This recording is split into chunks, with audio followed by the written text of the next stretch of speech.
Hello everyone, and welcome back to the Yukir tribe, where in the nest under the tree next to the path to the hard, snowy island that the next generation of our snowy adventurers will have to go, we are still staring in shock at the birth of baby Kawira. I am still just so amazed. I was so happy to see how many of you guys were just laughing your heads off too at the fact that finally, after so long, we have a creature with all of the traits that we want to see wrapped up in one. All of those prehistoric genes we have preserved for over 40 real life hours, and who even can imagine how many generations of Yukir nichelings.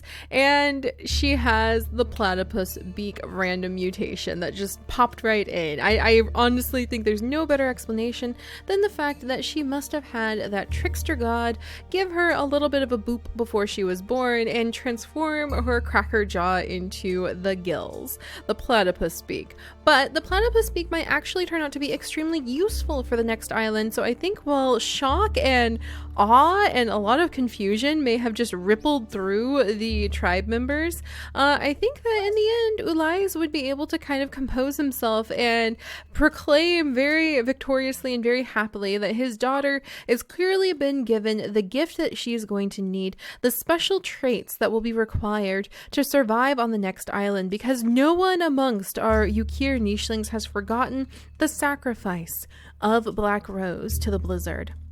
And the starvation that they suffered, I think it was 3 islands ago, maybe 2 or 3 islands ago in their ancestry. So gearing up for this hard island, knowing that there may be blizzards and worse waiting for them.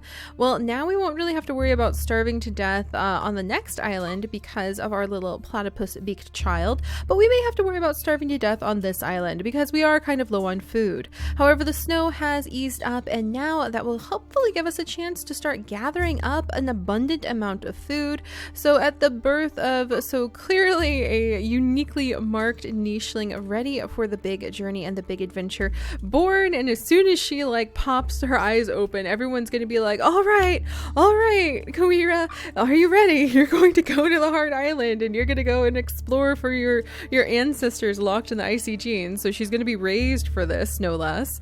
Well, Ulais will let everybody know it is time to start collecting food so that they can outfit the future generation of explorers for the journey, because they learned from the last event. And I think that Ulais's family tree, which I wish we could actually trace back, that would be so cool if we could go back and see exactly which members he's descended from just from the family tree right here.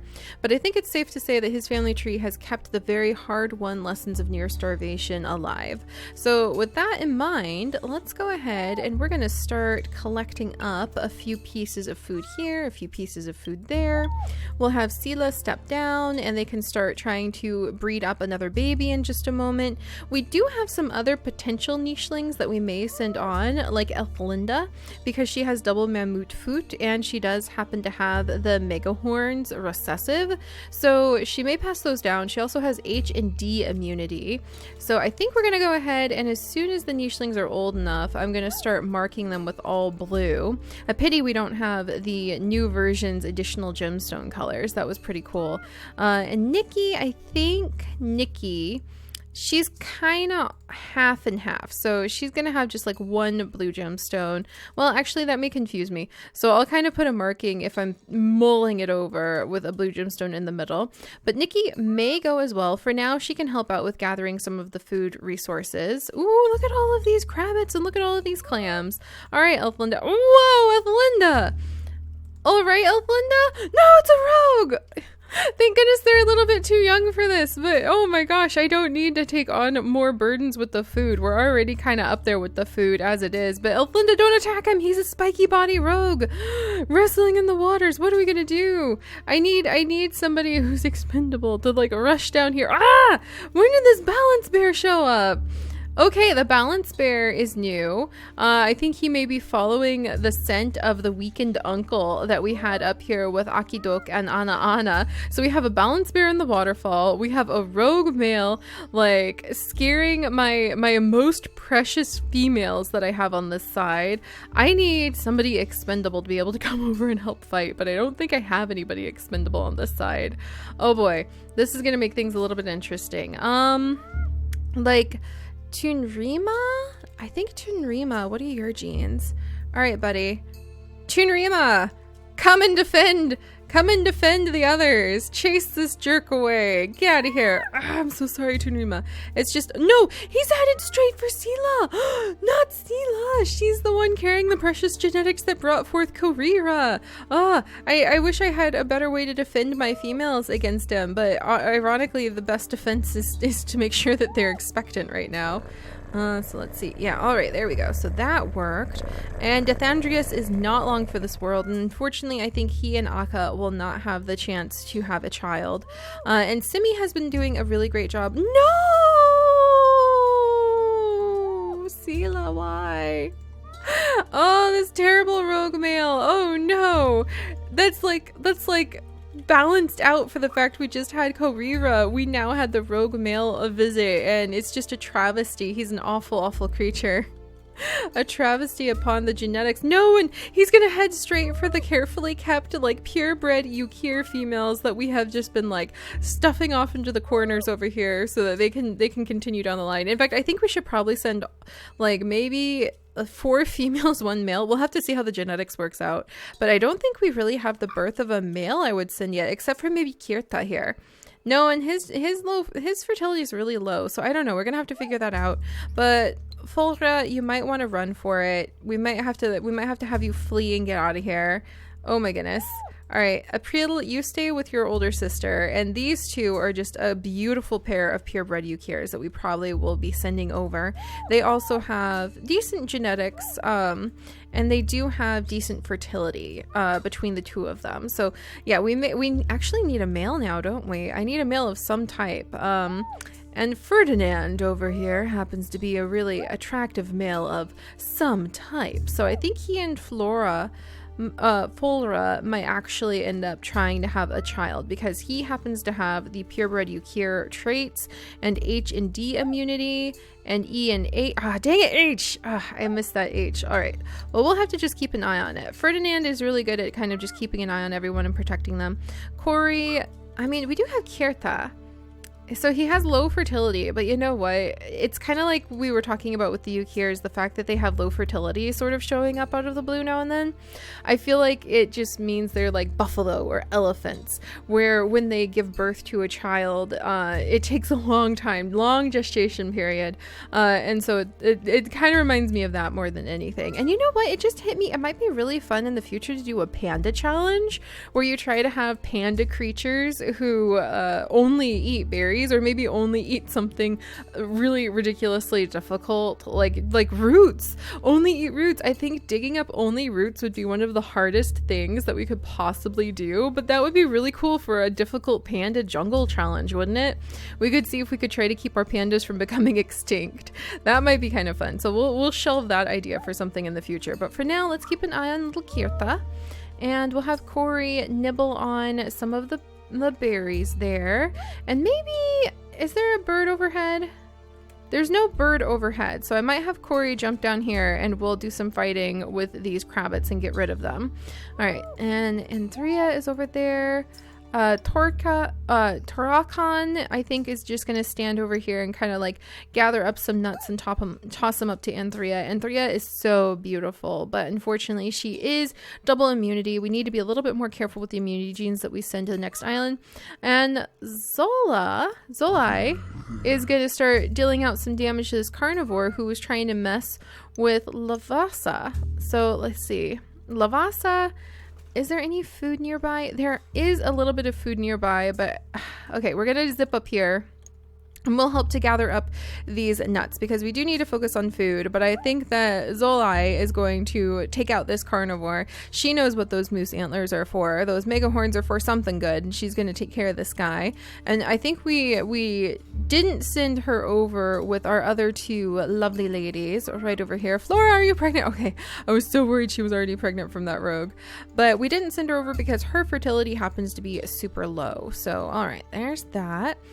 And now this little group actually gets to really benefit from the fact that they happen to be on a very abundant side of the island.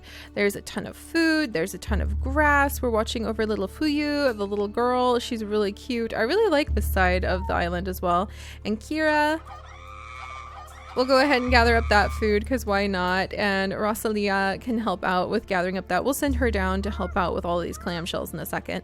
And Opal has had so many interesting children. I wish that she had been able to pass on eye immunity to a male we could send over. Ooh, Zakai actually had bee immunity and I didn't notice, and he has really high fertility. It's just that he has no armored body and he's almost lost his hammer tail. And honestly, guys, I think that's a little bit too dangerous of a combination to risk using as a breeder, in my opinion. I think that that's just a little bit too risky. And I do have the hedgehog army backed up, so I'm gonna say that the hedgehog army actually left this area. And so like my headcanon is like the hedgehog army left this area long ago, and this is just like the memory of their adventure, because one day in the future I would love to do a stream with you guys, or just love to do like a little side story arc for a week or so where we would take these guys and we would adventure on to the hedgehog army. Oh gosh, I'm coming up with all these niche ideas today. It's very exciting. I hope somebody can keep notes for me because I'm so bad at remembering these things. There we go. And Linda will gather up that clam. Not bad. See, now that it's not the freezing cold of the winter snows and we can start spreading out and adventuring a little bit more, we've actually gathered quite a bit of food. All right, so little Ren and Lalara are, let's see, like Ren, she is like Elflinda and only missing like the active horns, but she has them recessive. But her sister Elflinda has double mammut foot, so I think Elflinda is like definitely going to go, and Kawira is definitely going to go, and April and Floral will probably definitely go. Flora, oh my gosh, that's such a name. I keep wanting to say Flora because it's almost Flora, but it's not. But they're beautiful. I think that on the whole island, they're considered like the most gorgeous sisters. I mean, they've got the black antlers or the black omega horns. They've got beautiful icy blue eyes. I have a feeling amongst this generation, those icy blue eyes are kind of the sign of beauty. And they also have the nice stripes. So I think that's just something that the whole island kind of thinks that's the look of this generation that signifies beauty. And Elflinda would probably be considered the most homely of all of the creatures because she doesn't even have horns, but she does have the mammut foot, so she must be considered to be like really warm and loving. No, Rin might actually win out over her sister even though she only has one mammut foot because she has armored body. So we're gonna have to decide if we want double mammut foot or if we want armored body more. That's gonna be kind of tricky. All right, well, let's go ahead and have the hungry Simi grab that clam, and then let's see what happens next. Who got hurt? Zoli, you didn't take damage, did you? No, I don't think she did. All right, so she took out that predator, and then Andrea is gorgeous. I'll have her jump over here. Unfortunately, as you can see, we'll just let her kind of rest in this nest because she's very sick at this stage of the game. She's very older. She's older now. Well, she's actually super young, so she's like a very young and very sickly creature. So we'll leave her in this nest to be comfortable and eat from this like healing fruit since it's not really close enough to anybody else to be useful. And Torakan, well, I think he really likes her actually. To be honest, I really think that Torakan and Andrea have kind of built a little bit of a relationship. So he's busy gathering up nuts and berries and he kind of gently tosses them to her, and they just have a long distance sort of loving relationship. And they wouldn't even be able to have a healthy child. They unfortunately can probably smell one another and know if they had a child it would be super unhealthy. It would probably end up just like her because she only has D's to offer. And so like the chances of it being a DNF immunity child are so slim. Oh no, if I build up too much of a romance with them though, I'm definitely going to want to try that. So, all right, back over here. Kirta, what, you're cold? All right, I don't think that his mom would stand for that. So let's go ahead and take out this crabbit really quickly. There we go. And there's that, and his mom will jump up to take care of him in just a second. And then the travesty of travesties. We have An unexpected child. I think Sela doesn't even want to use the main nest for this, so she's just gonna have her unexpected child in the side nest. Not like she's not gonna love it, just this nest was supposed to be the nest that, like, this was the nest that Kawira, the like blessed Clarira, was born in, and they definitely want to be able to have more children who can go and become the next adventurers, and this is just a travesty. And now there's only one nut falling from the tree. Clearly that interloper needs to be removed. I think that Ulais would say that he's a bad omen and we need to remove him. We definitely need to remove him from the entire area. So let's see if we can take care of him. Nasty rogue male, ruining our like precious resources in the last moments before we're trying to start heading off.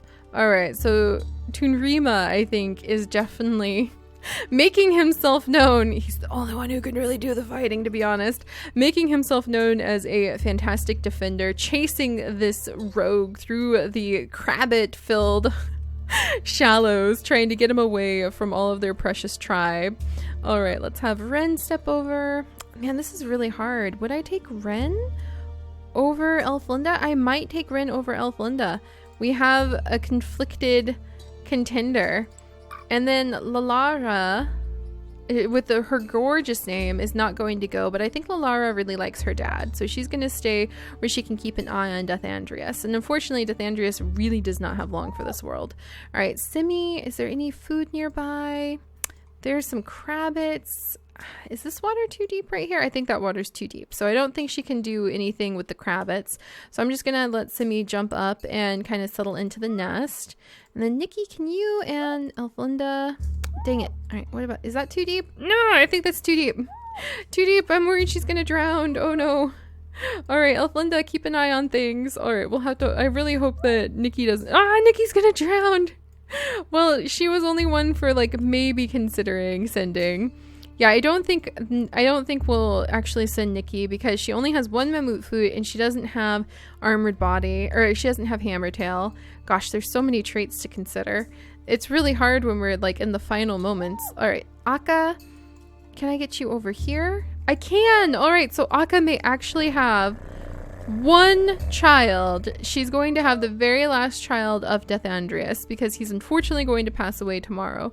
So we're going to have one more child with Dethandrius and Akka, and we'll have to see if it is going to be some fabled born child between the perfect purebred Yukir traits that Akka has to offer and the double mammoth foot traits that Dethandrius, who has been an amazing addition to the tribe, actually. I've really loved having him, has to offer as well. But I think, to be honest, Dethandrius's heart has always been with Simi. I think he really enjoys, like, he's loved Simi, and Simi has loved him back.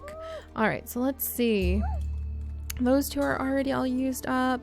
And then these two, they don't really have a mate that they could rely on, these sisters, who could possibly provide them with anything. Let's see. Yeah, I don't think there's anybody would well, actually Dethandrius could potentially be a good mate, but I don't think we can get there in time. All right, Fulra can, and I think she's worried about the rumors of the rogue, so Fulra can get over there. And yeah, actually Dethandrius, because he has D immunity, would not be a good mate for April anyway, but Ulais would be a good mate for April. Not a perfect mate because their tails aren't exactly just right, but Ulais is pretty high up there. So I think that April is kind of going to jump over here, and maybe she and Sela will end up being somewhat nest sisters, even though these two are actually supposed to like hoof it off the island soon. In fact, we'll probably move off the island very, very soon. We just need to have one male. So now we're just like waiting for the birth, unless Kirta is going to be our guy.